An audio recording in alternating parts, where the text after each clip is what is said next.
Hello, guys. Welcome back to my channel. Good morning to everyone. This is me, Kiran by Mother's side. I hope you all are fine there, and I'm fine here too. And today, we are about to start a Tiger in the Zoo poem that is from First Flight book. And this poem is a poem based on as you can understand by the name itself, a tiger in the zoo. This poem is based on tiger and his condition in a zoo where he is uh, captured in a cage, जहाँ पे उसको cage में बंद करके रखा है. So I think we should start. This poem contrasts a tiger in the zoo with the tiger and in its natural habitat. The poem moves from the zoo to jungle and back again to the zoo. Read the poem silently once and say which stanza speak about the tiger in the zoo and which one speaks about the tiger in the jungle. तो यहाँ पर जो है tiger की life को दो अलग अलग जगह पे बताया गया है. टाइगर इन द केज और टाइगर इन द जंगल. ठीक है. Tiger in the zoo, tiger in the jungle, दो जगह के बीच में एक जो कॉन्ट्रास्ट है वो यहाँ पोएट ने दिखाया है. यहाँ पर बताया है कि किस तरह जो टाइगर है वो जंगल में किस तरह से रहता है, जू में, और जू में किस तरह से रहता है. टाइगर की लाइफ जो है जंगल में किस तरह की है, ठीक है, और जू में किस तरह की है. तो let's start. A tiger in the zoo. He stalks in his wet strips the few steps of his cage, on pads of velvet quiet in his quiet rage. He should be lurking in shadow, sliding through long grass near the water hole where plump deer pass. He should be snarling around houses. He should be snarling around houses.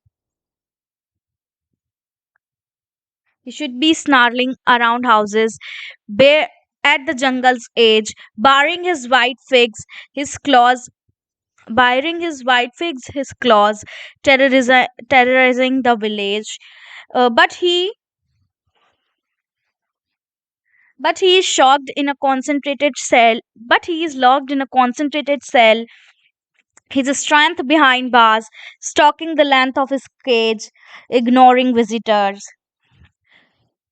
He hears the last voice at night, the patrolling cars, and stars with his brilliant eyes at the brilliant stars. Okay, so here we end our poem. The poem is by Leslie Norris, and let's read about the poem. Poem क्या बोल रही है?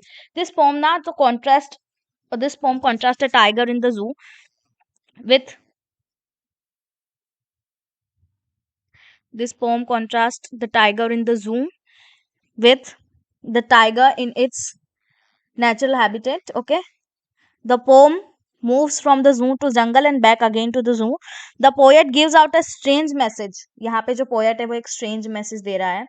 The poet gives out a strange message. The poet gives out a strange message that the wild animals should remain in their natural habitat and not caged in a zoos and cells. ठीक है. The natural freedom should not be snatched from the wild animals. Captivity is the worst kind of punishment given to animals living in their natural habitat and environment.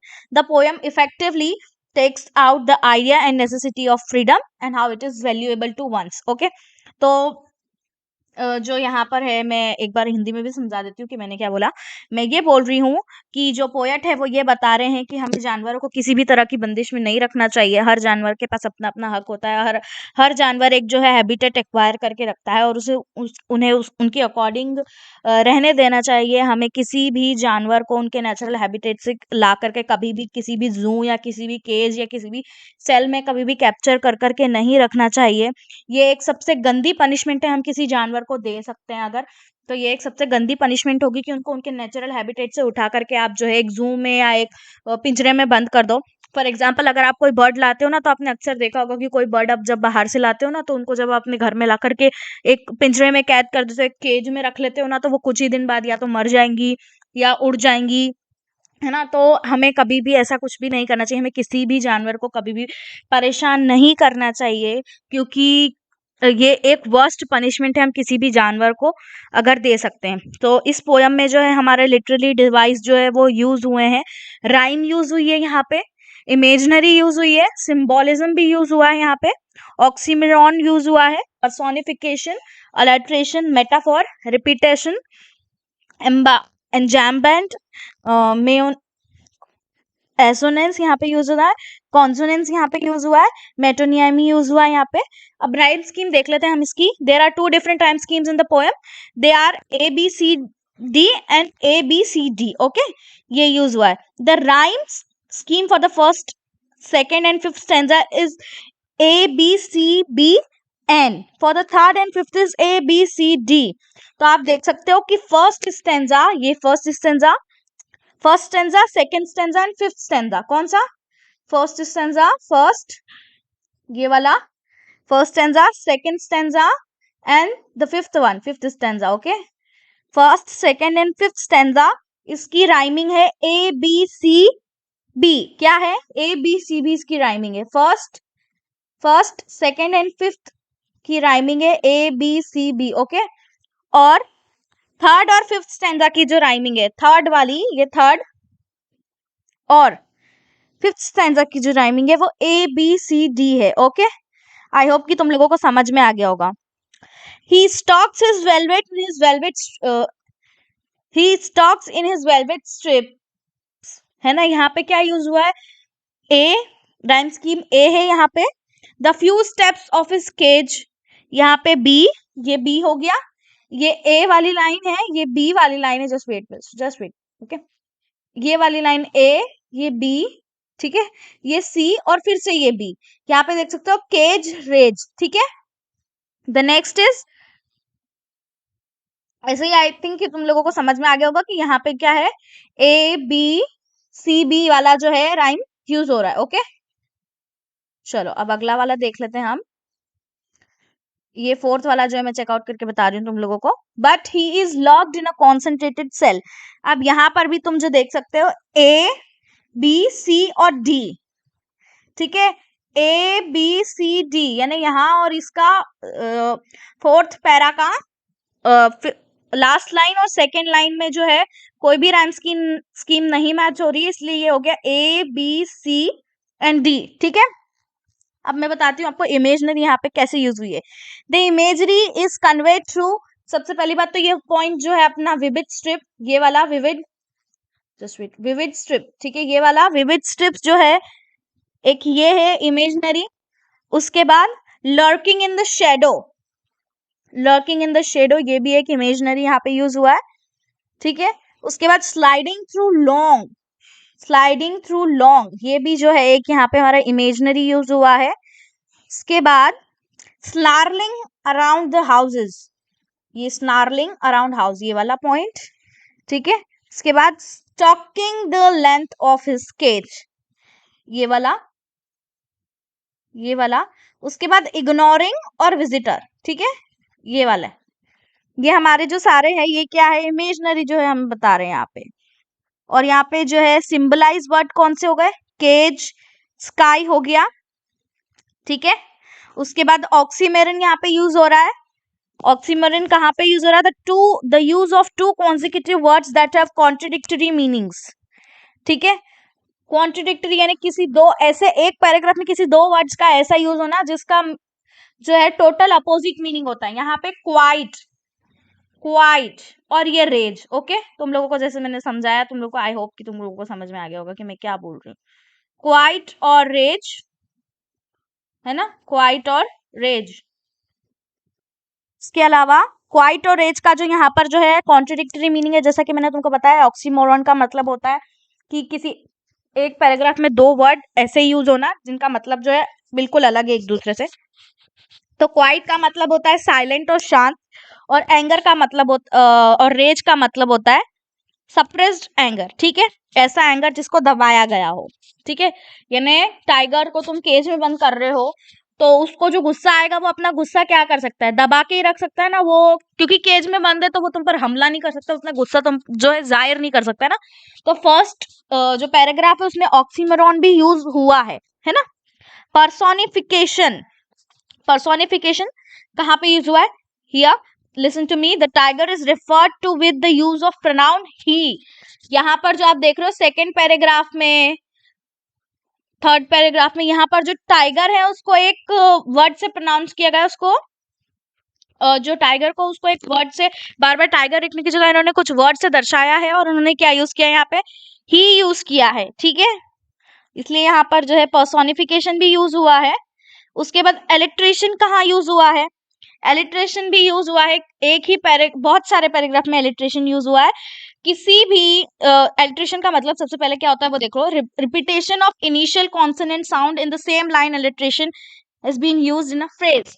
एक ही line में जब same word से, same letter से start होने वाले words जब बन रहे हैं, ठीक है, तो वो क्या हो गया? इलिट्रेशन हो गया। ठीक है, जैसे should be lurking in the shadow, ठीक है, should be lurking, should be lurking in shadow. तो यहाँ पे एक ही लाइन में देखो एस और एस, तो ये क्या हो गया? अलिट्रेशन यूज हो रहा है यहाँ पे, है ना। आई होप कि तुम लोगों को समझ में आ रहा हो। वैसे ही उसके बाद वे प्लम डियर पार्स, ठीक है, तो यहाँ पे पी और पी, तो आई थिंक तुम लोग समझ पा रहे होंगे। यहाँ पर भी देखो ये पी और ये पी, ये एस और ये एस। ऐसे ही किसी भी सेंटेंस में जब दो वर्ड्स जो है उनका इनिशियल स्टार्ट लेटर सेम है, तो यहाँ पर एलिट्रेशन हमें देखने को मिल रहा है। उसके बाद एक जगह और हम लोगों को देखने को मिल रहा है ये एलिट्रेशन, और वो तो मुझे कमेंट सेक्शन में कमेंट करके बताओगे, ओके। ठीक है, तो चलो हम लोगों ने ये वाला कंप्लीट कर लिया है, एलिट्रेशन भी कंप्लीट कर लिया। अब मेटाफोर में बताती हूँ तुमको मेटाफोर कहाँ कहाँ यूज हुआ है, okay. Just wait, okay, just wait for वाली। इलेक्ट्रिशियन का इलेक्ट्रिशियन हो गया हमारा। Metaphor is a literary device used to make comparison without using words like और एस।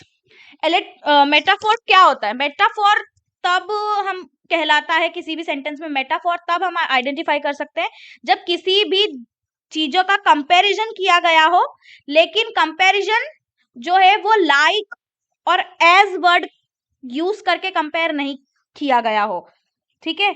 लाइक और एज, जैसे बोलते हैं ना एज टिमिड एज रैबिट, तो यहाँ पर जो एस वर्ड आया है ना, ए एस एस, वो वर्ड नहीं आना चाहिए। बिना like word, LIKE like word use करें और एस वर्ड यूज करें जब हम किसी दो चीज को कंपेयर कर रहे हैं ना यहाँ पे, तो वो हो गया मेटाफोर। क्या हो गया? मेटाफोर हो गया। जैसे पहला तो आप देखोगे कि पहले ही पैराग्राफ में है थर्ड लाइन, जो कि on the pads of velvet quite, ठीक है। This phrase compares the paws of tiger to velvet because of the quality or softness of velvet। तो यहाँ पर क्या है कि जो वर्ड वेलवेट है, वो वेलवेट क्या है? सॉफ्ट है, सॉफ्ट चीज होती है ना। तो यहाँ पर जो है टाइगर के पैरों को, टाइगर के पॉज को जब हम वेलवेट से एक सॉफ्ट चीज से कंपेयर कर रहे हैं, ठीक है, without using the word like और एस। तुम देख सकते हो ये सेंटेंस में कहीं भी मुझे बताओ, ये वाले सेंटेंस में, ये वाला, जस्ट वेट, ओके, ये वाले सेंटेंस में तुम कहीं भी बताओ कि लाइक और एस वर्ड यूज हुआ है? नहीं हुआ है ना। तो ये क्या हो गया हमारा? ये वाला हो गया हमारा जो है मेटाफोर हो गया, ठीक है। अब आई थिंक तुम लोगों को ये वाला मेटाफोर तो समझ में आ गया होगा। यहाँ पर रिपीटेशन भी यूज हुआ है, ठीक है। रिपीटेशन ऑफ वर्ड्स और phrases in the same line is known as repetition, ठीक है। तुम लोग समझ गए मेरे क्या बोल रही हूँ? किसी भी वर्ड और फ्रेज का रिपीट होना एक ही लाइन में, उसको क्या बोलेंगे हम? रिपीटेशन बोलेंगे। The words like stalk, quite, brilliant are repeated, ठीक है। The words like stalk, quite and brilliant are repeated throughout the poem. पूरी पोयम में वर्ड्स जैसे ब्रिलियंट, स्टॉक और क्वाइट बार बार यूज किया गया है, ठीक है। वो क्या हो गया? रिपीटेशन हो गया। तुम पूरी पोयम में एक ही वर्ड को बार बार जब देख पा रहे हो कि बार बार यूज किया गया है, तो वो है रिपीटेशन। यहाँ पर इस पोयम में कौन से वर्ड बार बार यूज हुए हैं? ब्रिलियंट, ठीक है, उसके बाद स्टॉक और क्वाइट, ठीक है। यहाँ पर स्टॉक और क्वाइट वर्ड जो है वो टाइगर की स्ट्रेंथ को रिफर कर रहा है, लेकिन वो अपनी स्ट्रेंथ को यूज नहीं कर पा रहा है, चुप बैठा है, क्योंकि वो कहाँ है? केज में ट्रैप्ड है, ठीक है। और यहाँ पर जो है वर्ड ब्रिलियंट वर्ड जो है वो जो है स्काई से ब्रिलियंट उसको बोला गया है, और दूसरी तरफ उसको बोला गया है refers to both the eyes and tiger's eye, ठीक है। तो जो है शेर की आंखों में एक चमक और ब्रिलियंसी दिखी जैसे आसमान में होती है, यहाँ पर जो वर्ड है वो रिपीट हुआ है, तुम लोग देख सकते हो। Just wait, okay, just wait, I don't know what's going on with me. या तो तुम देखो यहाँ पर ये वर्ड, ये वाली लाइन में, ये वाली 5th पैराग्राफ में लास्ट पैरा में दो बार ब्रिलियंट यूज हुआ है। सेम वे में 2 बार स्टॉक वर्ड यूज हुआ है, ठीक है, और क्वाइट वर्ड भी 2 बार यूज हुआ है। ये देखो 1 2 है ना, do you got that? And just wait, I don't know what's going on, and 1 2, ठीक है। Here word stalking is used, and one more is a place where word stalking is used. You need to know me, you need to let me know in the comment section कि कहाँ पे एक और word जो है use हुआ है। यहाँ पे स्टॉक यूज हुआ है, देखो एक यहाँ पे यूज हुआ है और एक यहाँ पर जो है स्टॉक यूज हुआ है, ठीक है। तो ये 3 वर्ड जो है पूरी पोम में बार बार रिपीट हुए हैं, इसलिए यहाँ पे रिपीटेशन भी लगा है। उसके बाद एंजम्पमेंट कहाँ पे यूज हुआ है? एंजम्पमेंट क्या होता है सबसे पहले मैं तो बता देती हूँ। Sentence is the continuing to the next line without any punctuation mark. अब एंजम्पमेंट क्या होता है कि एक ही सेंटेंस जो है दूसरी लाइन में कंटिन्यू हो रहा है, लेकिन उसमें कोई भी पंक्चुएशन मार्क नहीं यूज हुआ है, ठीक है। जैसे आप देखोगे सेकेंड स्टेंजा में third line, near the water hole where plump deer pass, क्या है? Near the water hole where plump deer pass. तो यहाँ पे तुम देखो कि एक ही सेंटेंस है, पूरा एक ही सेंटेंस है, लेकिन उसको 2 लाइन में लिखा गया है, और यहाँ पे कोई भी पंक्चुएशन यूज नहीं हुआ है ये वाली लाइन में, है ना। तुम लोग समझ पा रहे होंगे कि मैं क्या बोल रही हूँ। यहाँ पे कोई भी पंक्चुएशन मार्क यूज नहीं हुआ है, तो दिस इज व्हाट एंजैबमेंट, ठीक है। अब मोनोटोनी यूज भी हुआ है, ठीक है, मोनोटोनी भी यूज हुआ है यहाँ पर। उसके बाद कॉन्सोनेंस भी यूज हुआ है। कॉन्सोनेंस जब यूज ऑफ एस, जब किसी भी पोम में बार बार जो है एस का साउंड यूज होता है, यानी फर्स्ट वर्ड, मतलब किसी भी पोएम में वर्ड जब एस से स्टार्ट हो रहा है, लेटर एस से हो रहा है, जैसे मतलब बार बार जो है एस से यूज स्टार्ट हो रहा है और एंड हो रहा है, तो उसका क्या है ना, उसका आएगा यूज यहाँ पे कॉन्सोनेंस भी हुआ है। जैसे स्टॉक्स, हिज, स्ट्रिप्स, ये क्या है, सब एस एस एस से है ना। उसके बाद एजोनेंस भी यूज हुआ है, the use of vowel sound. Consonance और एजोनेंस तो तुम लोगों को पता होगा ना। कॉन्सोनेंट क्या होता है? कॉन्सोनेंट क्या होता है? जो कॉन्सोनेंट मतलब वही होता है ना कि वॉवेल्स को छोड़ करके जो 5 वॉवेल्स को छोड़ करके बाकी जो बचे हुए अल्फाबेट है वो क्या हो गया? कॉन्सोनेंस हो गया, ठीक है। और रेजोनेंस क्या होता है कि जहां पे वॉवेल साउंड का यूज हुआ है, कहाँ कहाँ पे हुआ है वॉवेल साउंड का use? In his vivid strips. अब तुम यहाँ पे देखो, इन हिज विविड स्ट्रिप्स, यहाँ पर सब जगह जो है वॉवेल का यूज हुआ है, ठीक है, सॉरी, वॉवेल का भी यूज हुआ है, यहाँ पे कॉन्सोनेंस का भी यूज हुआ है। तुम देखो स्टॉक्स में एस जो वर्ड है ये कॉन्सोनेंस है, स्ट्राइप्स में एस वर्ड जो है ये भी कॉन्सोनेंस में आ रहा है ना। हिज में एस वर्ड जो है ये भी कॉन्सोनेंस में आ रहा है, समझ रहे हो। तो ये पूरी लाइन देखो, stocks in his vivid strip, तो इसमें क्या है कि हिज वर्ड जो है वो सेंटर वर्ड है, और वो क्या है यहाँ पर जो है कॉन्सोनेंट है, क्योंकि ये वोवेल से स्टार्ट नहीं हुआ है। ओके, समझ गए तुम लोग? उसके बाद एजोनेंस कहाँ यूज हुआ है? In his vivid straps. यहाँ पर स्टार्ट कैसे हुआ है? आई, लेटर आई से स्टार्ट हुआ है। आई क्या है? वोवेल है, ठीक है। तो यहाँ पे एजोनेंस भी यूज हुआ है, ठीक है। आई होप कि तुम लोगों को अच्छे से समझ में आया होगा, ठीक है। और राइम स्कीम में ऑलरेडी तुम लोगों को बता चुकी हूँ, तुम लोगों को आई होप कि अच्छे से समझ में आया होगा। मैंने इस बार जो है लिटरेरी डिवाइस भी इस फॉर्म में जो है कंक्लूड किया है। Thank you for watching, like, share and subscribe.